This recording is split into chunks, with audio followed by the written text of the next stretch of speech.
you? I'm good. How are you? Good, good. Welcome to the Noble Pen Podcast. Thanks for being a guest. Thank you so much for having me. Absolutely, absolutely. So tell me how you got into writing.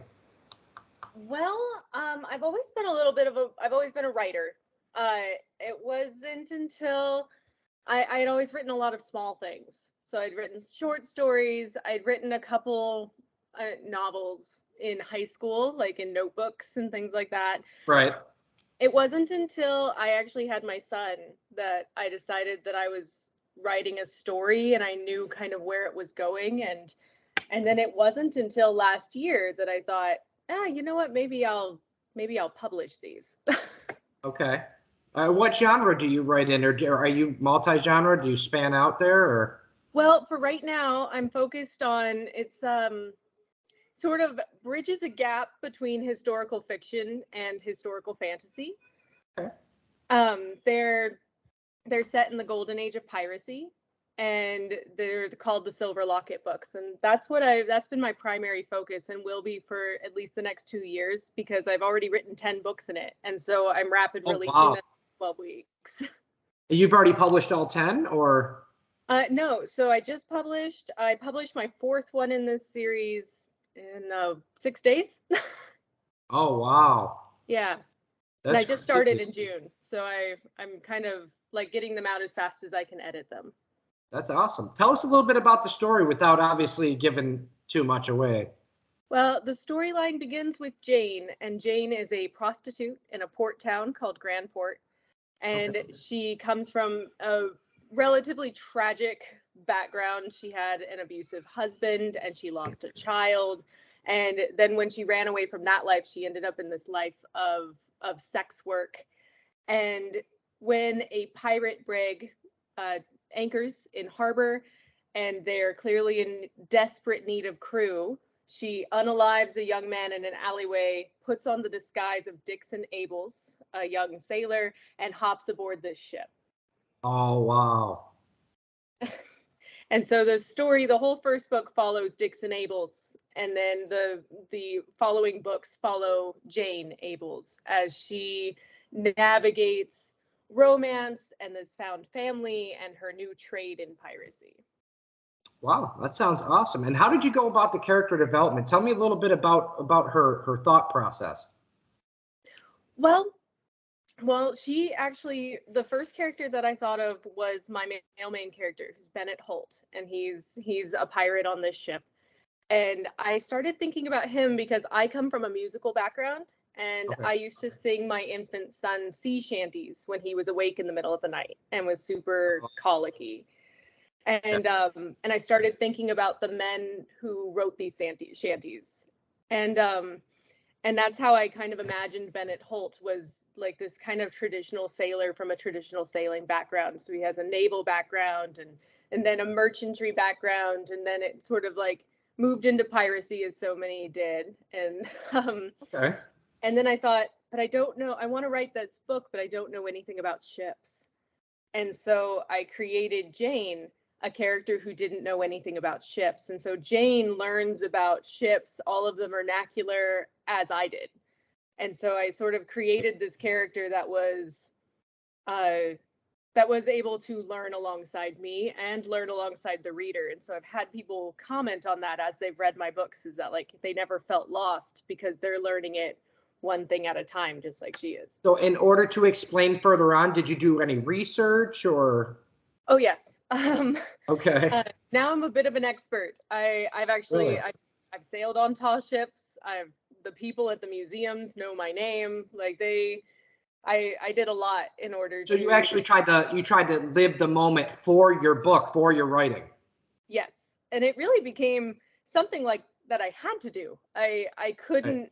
It wasn't that I mean, I guess I could have just stuck to the books, but I just wanted so badly to know what that felt like and what it was like to be on a ship in the middle of the ocean with no lights, and what having conversations on a rigging was like, and how loud you had to talk to be heard over the wind. And so that's the sort of presence that I try to give to my books and my characters. Okay, so that you kind of just encompass the feeling of being there yourself, and that's kind of maybe gave you a little bit better way to write it. Is that what you're saying? Yeah, And it's also Okay. that the books take place almost entirely on ships.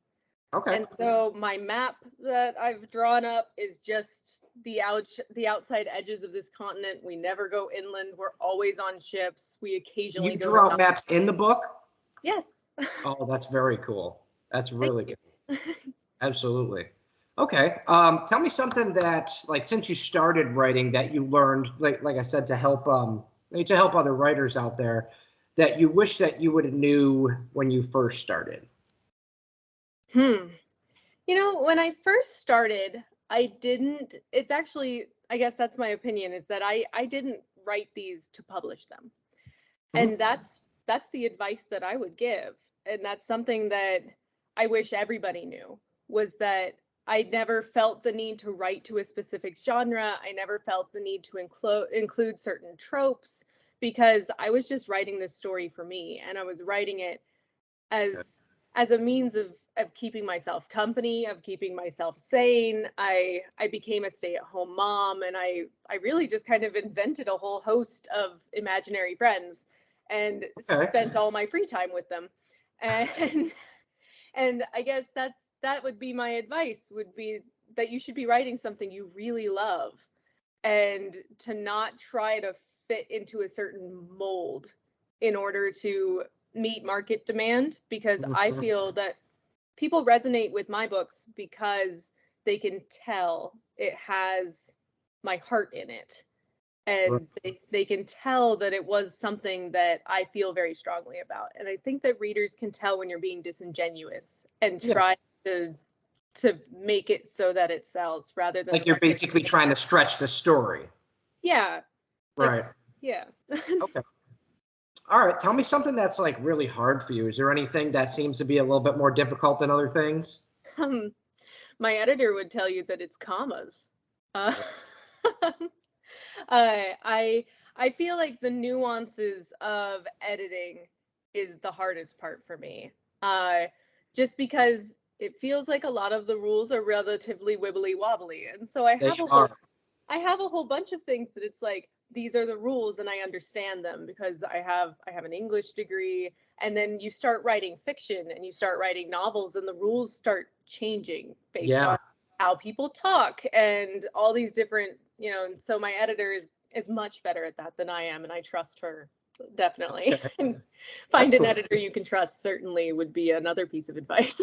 Absolutely. Yeah. I've actually talked to, I don't know if you've watched any of the past episodes, but I've talked to quite a few people that have an issue like knowing who to trust. Oh yeah, That's part of the problem, right?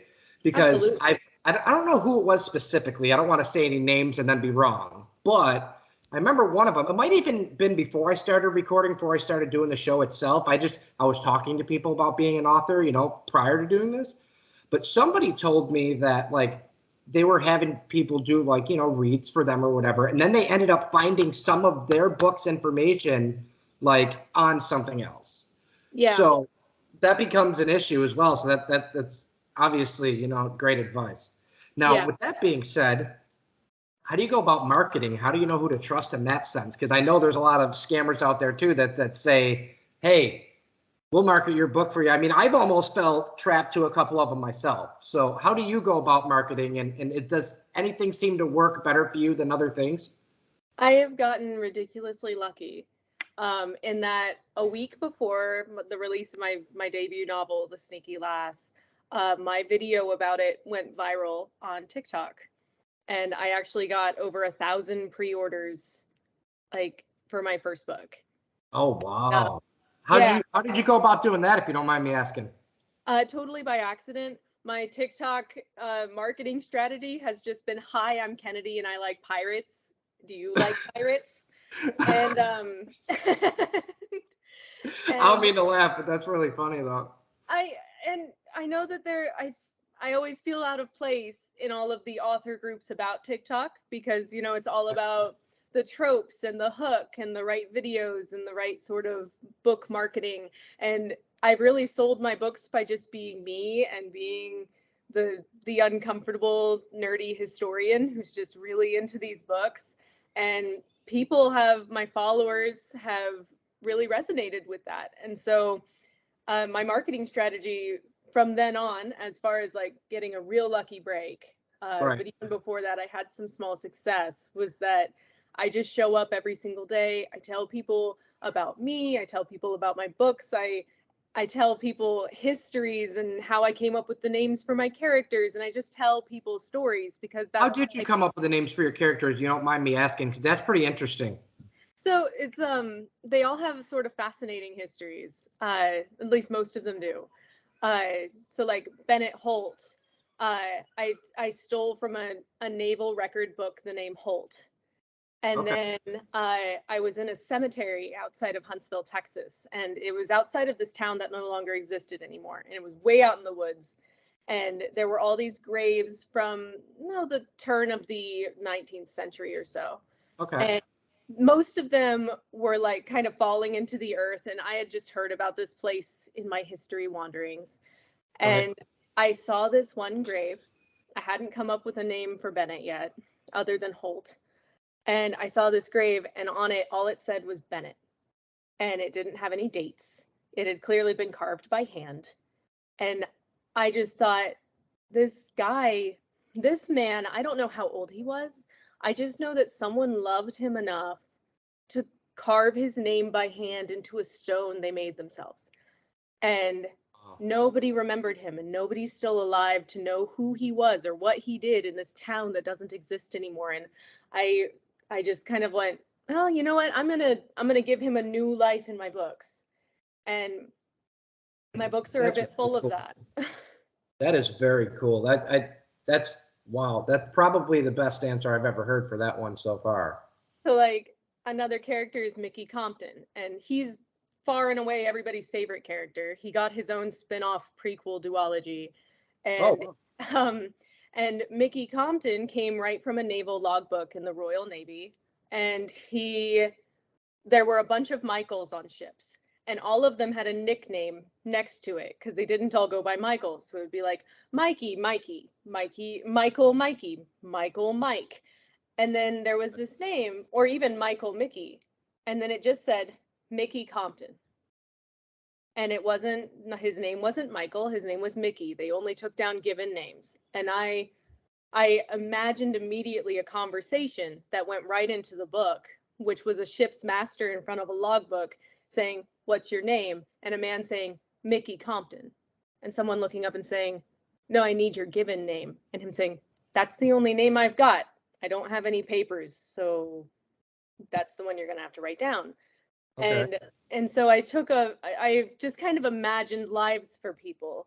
There's a ship's boy, Harry Lewis, and Harry Lewis fought in the Napoleonic Wars, and he was in the logbook on the same ship for 4 years.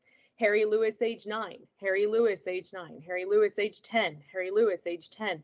And then Okay. it went Harry Lewis, age 13, and then the ship disappeared and the men disappeared, and I had to know what happened. And so I called my person at the library and went, "I need to know what happened to this ship and this boy." And all I found out was I got sent immediately the next log, which was Harry Lewis deceased. It was sunk in the seas outside of France, and he was 12 years old. And I went, I'm gonna give Harry Lewis, this boy who clearly, like, they don't have family. He's a 9-year-old on a Navy ship. He's Yeah. there because he has no one who loves him. And so Right. I wrote him into book 1, and I gave him someone who loved him. And when he dies at the end of book 1, which isn't a spoiler, he dies at the end of book 1 because Harry Lewis was doomed to die. That's his name. And Okay.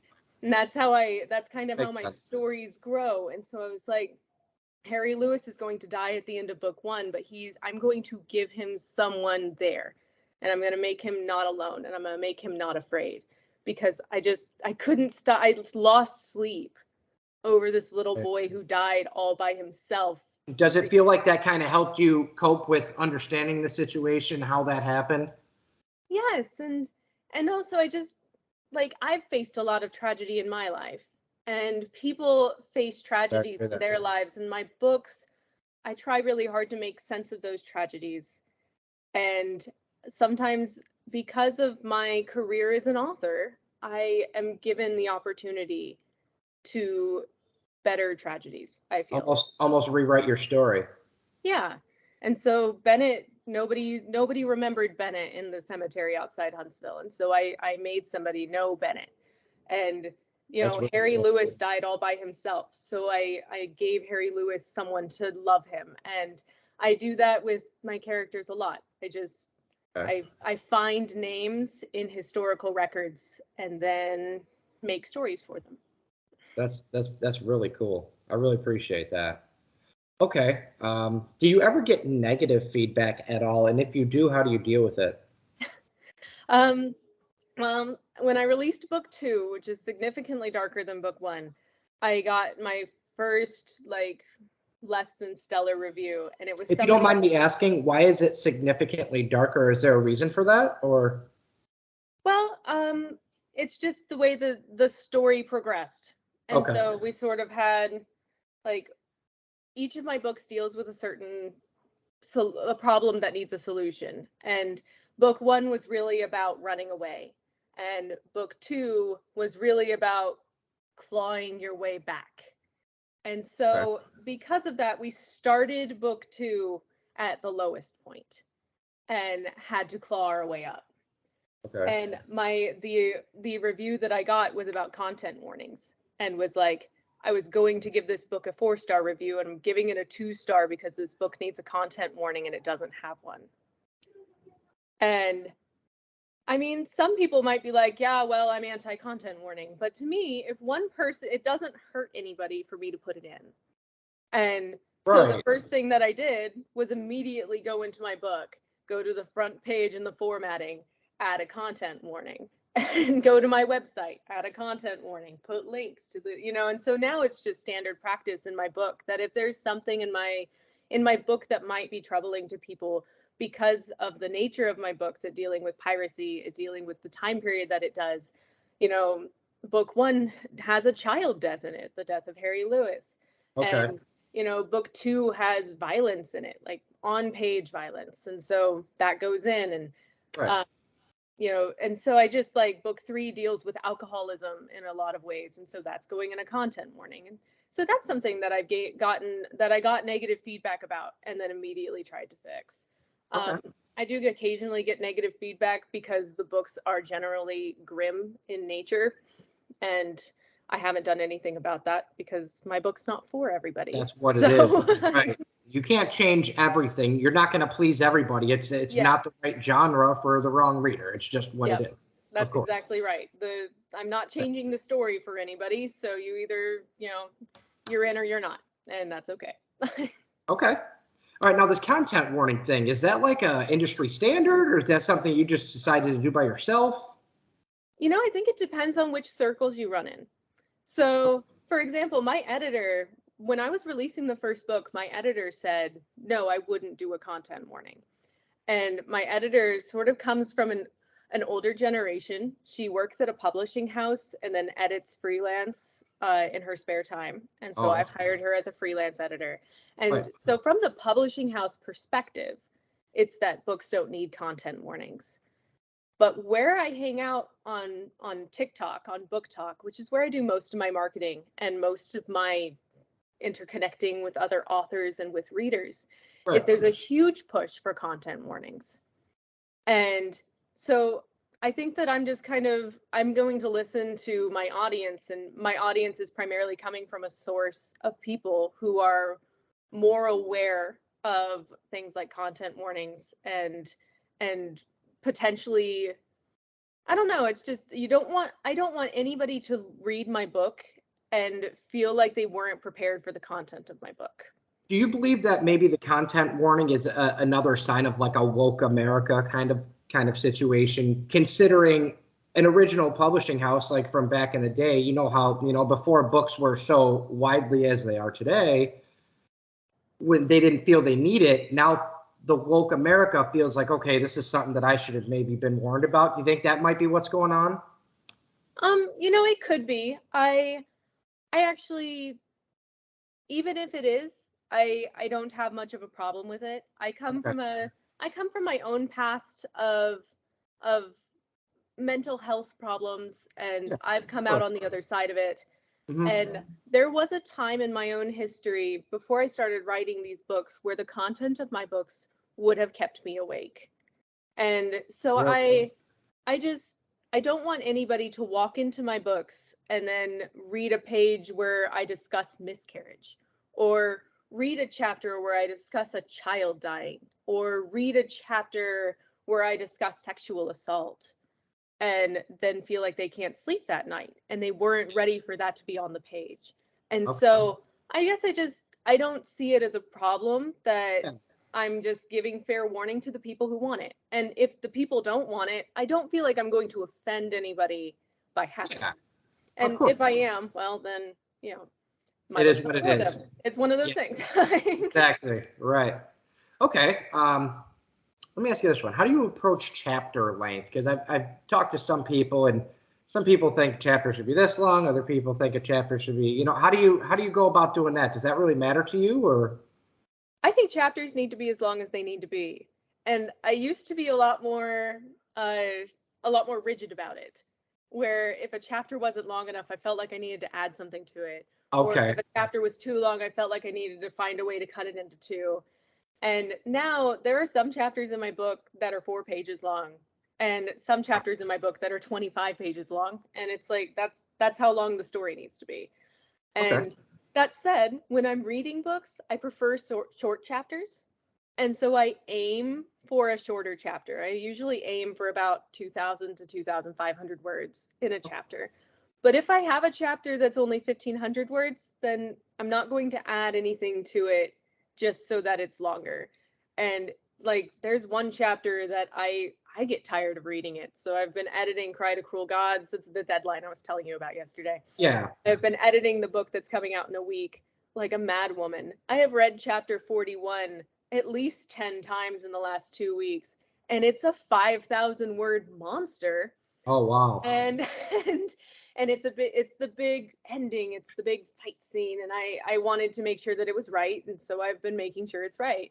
But Yeah. I'm like, man, I sure hope it's interesting enough to keep everybody's attention, because what a chapter length. Like, Yeah. takes up a Okay. sizable portion of the book at that point. So Right. Okay. All right. Tell me about one of your. Actually, no, no, no. Tell me the absolute most interesting and best character you've ever written, and why that character. I think my readers might disagree with me, but I think that my most interesting and dynamic character that I've ever written is Hugh Digby. He's the quartermaster of Sneaky Lass, and he's an absolute jerk. Um, Okay. and and nobody likes him. And I always feel a little bad because people are just like, oh, you just keep putting him in our face. And it's because I've Yeah. told you everybody's favorite character is Mickey Compton. Mickey Compton is in a romantic relationship with Hugh Digby. So Madelatage was a form of like a form of companionship between two men, often performed on pirate ships during the golden age of piracy. And it was sometimes romantic, sometimes not, but it always meant that, like, this is my best friend, and if I die at sea, he gets all my stuff. It was a financial agreement Okay. between sailors. And so That's I've pretty put that cool. I've put that into my book between Hugh Digby and Mickey Compton. And everybody just it's a grumpy sunshine, like he's the best character of them all and he's the worst character of them all, and they find something to love about each other. And I kept having people tell me Hugh Digby's redeeming quality is that Mickey Compton loves him. Oh, And and and I keep telling people, just you wait, because we're getting there. And so the longer we've gone into the series, more people are like, I see what you're doing, Kennedy, we're getting there. okay. And so I think that he's one of my more dynamic characters, That's cool. in that what you see on the outside is not necessarily what he is feeling. And also, he's just an incredibly flawed person, and he has this way about him that keeps people at a distance when Okay. uh and he does it very purposely. He doesn't let people in. He generally doesn't like people when he first meets them. He doesn't give people second chances. And so my books are told from the perspective of someone that right off the bat he decided he didn't like because he knew Jane was a liar.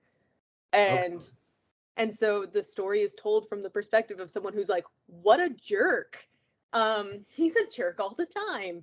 And Right. as we've gotten to know him more, I've had characters begin to question, like, maybe I was wrong about Hugh. At the same time as Hugh, the most stubborn person on the planet, is starting to think, maybe I was wrong about Jane. And so I just think that there's a lot there, and I consider him an unsung hero throughout the books, and I stand by Hugh Digby. I think that he's very interesting. All right. Great answer. Absolutely. Great answer. All right. If you could pick the brain of one author, dead or alive today, okay, that you've read throughout your life or even heard about, who would it be and why that author? That's a hard one. I not very good at remembering author names, and I also read a whole lot of authors that I know personally, and so I've picked. Oh, really? Yeah, I read a lot of indie books, and That's cool. It's very easy to, within the author community these days, to be like, hey, Jacqueline Osborne, I've recently read your books, or hey, Kirsha Fox, I've recently read your books and I really liked, and I create a lot of friendships with those people. But as far as people I haven't met yet, or would never be able to, like a mainstream or whatever. Yeah. I don't think I would have very much in common with J.R.R. Tolkien, but I would love to meet him and talk to him. Okay. I think that his books are what got me into reading. When I was in 4th grade, I picked up The Lord of the Rings, and I just devoured them. And I finished the end of The Return of the King, and I cried because it was over, and I immediately picked up the first book and started reading it again. And I kept just these super tattered paperbacks in my backpack for years and years and years when I had more free time, and I would just pick out my favorite parts. When bad things happen to me in my life, is like, what am I going to do to feel better about this? I'm probably going to reread The Two Towers because that book makes me feel hopeful. And so I would probably talk to J.R.R. Tolkien. I know that he had a history in World War I, and that a lot of that influenced his books. And I just would love to have a candid conversation about what made him write what he wrote. Okay. And because I feel like we had a very similar. I feel like he and I might have something similar about how we pick out pieces of our own past and pieces of history and put them into a completely new storyline. And so I would love to talk to him. All right. Good. Very nice. Do you have to be in a certain kind of mood to write a certain kind of intense scene? Not really. No. I'm a really emotional person, and I also might have been affected by the fact that I started writing once I had small children. And so even today, I'm a very prolific writer. I write easily 50,000 words a month every month. Oh, wow. And I churn out books, and I love doing it, and it's what I look forward to doing all the time, but I only get to do it while my children are napping and after they've gone to bed. And so I've gotten to where, I mean, if I'm at a bus stop I'm writing chapters on my phone and my notes. I can write whole things down on bullet points on a napkin. I do voice messages to myself. I send stuff to my husband all the time via email, and I'm just sending this so it's in your inbox, so it exists somewhere. And then later I come back to it and I put it into documents and make it into something worth reading. And so it might just be because of that, but I don't have to be in a certain mood to write an intense scene. The only type of scenes that I really struggle with are like fighting action scenes. Okay. And I've kind of just to get the descriptiveness correct, or yeah, and it's one thing to write a very emotional scene or even to write a very like ship technical scene, but I've never fought anybody. And and so every time I've had to write one, I look at books of people who know what they're doing. Yeah, and, right. Pick out the best pieces of that. I pick the brains of people like my husband. He reads lots of Warhammer 40K. He plays lots of video games. He he knows about fight scenes. Yeah. And so I pick a lot of other people's brains for those scenes, but I also try to maintain that my characters are my books are a lot about characters and a lot about emotions. And so even my fight scenes tend to be more about what somebody's feeling during a fight scene as opposed to what they're doing during a Okay. fight scene. But in Mhm. those moments where I have to make it happen, it ends up being like chapter 41, where I've read it, 9 And times. hey, that's your perspective on the fight scene, so that makes it unique to you. Yeah. Right. Okay. All right. Now I want to do a character interview segment. So Okay. pick one character, like maybe your favorite one, or somebody else that you think would fit this scenario better. And I'm going to ask you a few questions. Being the character, I don't know if you've seen this in one of the last episodes. I think I've only done it once thus far. Mm-hmm. But people seem to really like it, and it gives people a better perspective on your book and who that character is to give them a better, understanding. Okay. All right. So you have your character. Yes. Okay. First off, please describe your appearance for the viewers. Tell us what time period you're from. I am from the late 17th century. I have dark hair that I keep cut short and a very bent nose like it's been broken a couple of times. Hazel eyes, and I'm not nearly as tall as anybody thinks I should be, for I bear the bearing of a captain, but I'm only about 5'9" with my boots on. Okay. What makes you tick, and what is your personality like? Sarcasm makes me tick.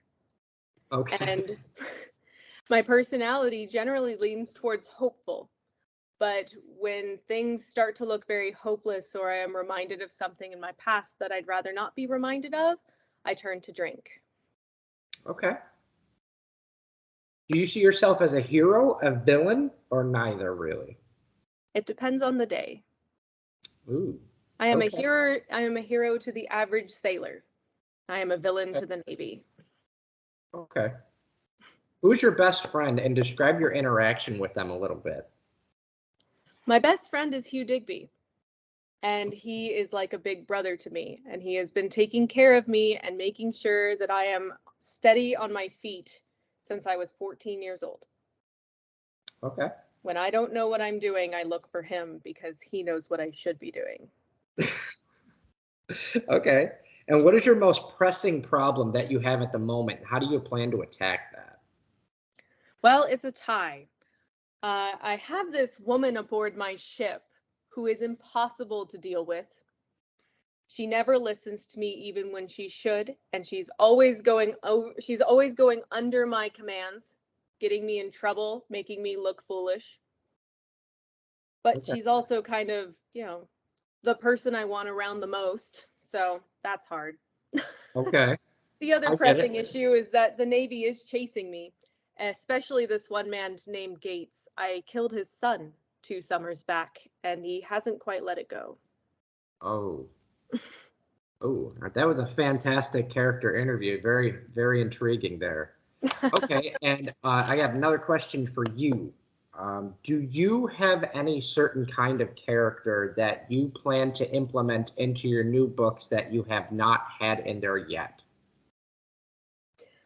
I I am working to implement. I have written this female character already who has a very unstable past and is working to build a foundation.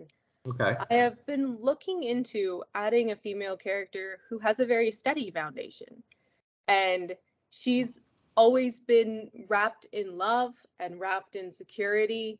And it creates an entirely different character arc and a very different feeling Yeah. to where the book can go, where certain plot points need to land, and how she reacts to problems that is going to be entirely different from anything that I've written before. Okay. Great answer. All right. Do you have any other information that you'd want to give to young or new authors that I haven't asked specifically yet? Like maybe something that you just want to come off the top of your head and say, hey, listen, this is what I think you should do with your writing. This is the advice I can give you. The best advice the best advice that I can give to anybody is that you need to write your story first. And I see so many people bemoaning that they want to start, but they don't know how, or they don't know enough about it, and so they just haven't yet, or they don't have time, or whatever it is. And my answer to that always isn't always the answer anybody wants to hear, but it's that if it's important to you, you will make time. And that if the first thing that you need to do is write your story. A story can be edited. It doesn't have to be good. But until You can't edit a blank page. Yes, you cannot edit a blank page, but until you've started, you have to start. And whatever motivation you need in order to start is what you should hold on to. And whether that maybe I call it panic motivated, maybe you want to do NaNoWriMo on November and write your whole novel in 1 month. Or maybe you're the kind of person who starts writing it on sticky notes and sticks them in their purse, whatever it is, but you need to start writing it, and talking about it's not going to write your book. That's fantastic advice. Actually, a lot of people actually need to hear that advice. I see that way too many times in groups. I want to write a novel. I have this idea. How do I get started? Yeah, grab a pen and paper and write it down. Just start. Yeah. And you need to not be afraid to totally rewrite it. This book series, which is now 7 books in a main series, 2 prequels, and a spinoff, it all started as a 90,000 word document that encompassed the entirety of the first 3 books, and it was absolute garbage. And I still go back to that document and copy and paste stuff out of it and put it into the book because it still has moments of brilliance.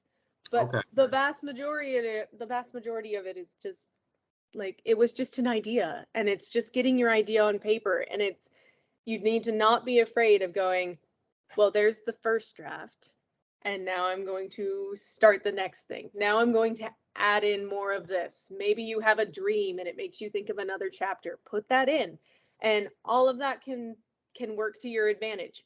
I tend to overwrite and then take it out, and it's better than not writing anything at all. Exactly. Just don't be afraid. Right? Sometimes I write 50,000 words in the wrong direction and it just goes into a folder somewhere else to be recycled later. Like, it's there you go. We'll get Absolutely. there. Absolutely. Do you have any of your books nearby that you could show people just to have some visuals for the viewers? I never do an interview without bringing my books. Okay. I have The Sneaky Lass, which is book 1 in the main series. Okay. Is that's on your main cover, right? On your page? Yes, that's the one. Okay. Mm-hmm. And then its sequel, It's Feathers at Sea. All of these are available on Amazon and in Kindle. Oh, I like the tassel. Does it come with the tassel when you buy it like that? Thank you. Yes, when you buy signed copies from my Etsy shop, it comes with these nifty bookmarks that I've put together. In the back of the book. Is that like part of your book swag? Yeah. Basically? Yes. That is very cool. Oh, and let me tell all the authors about this, and everybody should know about this. These are they're business cards. So when you go to print a bookmark, it's like $1 a piece. If you go to print a business card, it's 23 cents. And so I make these little ones. They're 23 cents a pop. I buy 100 tassels on Amazon for $9. And then it's just a matter of a hole punch. And you've got, like, this is practically free. I give them away. I don't charge anybody any extra for them. Like, everybody should be doing that. That is very cool. I really like that. Absolutely. And then, well, Kennedy, it looks like we had a fantastic podcast here. Do you have any other books that you could show? Or I do. I have this book, which is just my not for resale banner across the top of it. It comes out in 6 days. Cry to Cruel Gods. Oh, okay. So that's to make sure that you don't sell that particular copy, or? Yeah, so when you go to publish your book and you upload your paperback, you can order a proof copy. And it's to make sure that, like, I'm just making sure that all the formatting looks good, that the images inside are crisp and clear and just the way I want them. Mm-hmm. And then I usually use one to edit with, like, one more time, I'll order a final proof. You just pay the cost of printing, so it's like $4, and then I'll just mark it up and do my final edit in the book. Oh, really? Yeah. That's a pretty cool idea. And then I had this prequel that came out at the end of October, A Glorious Mess, which. And this would be basically how it all started, no? Yeah, so this is the story of Mickey Compton on the naval brig King's Glory before the mutiny that turned it into the pirate brig Sneaky Lass. Okay. That's fabulous. And where can we find these? Amazon, Barnes & Noble? They are all on Amazon, and they're also all enrolled in Kindle Unlimited. So if you have a Kindle Unlimited subscription, you can read them, and they're all on Amazon. Perfect. Perfect. Okay. Thank you very much, Kennedy. I will have this spun down and send it over to you. I've had a great time, and I hope to have you on the show again. All right. Thank you so much for having me. Thank you. Bye. Have a good night.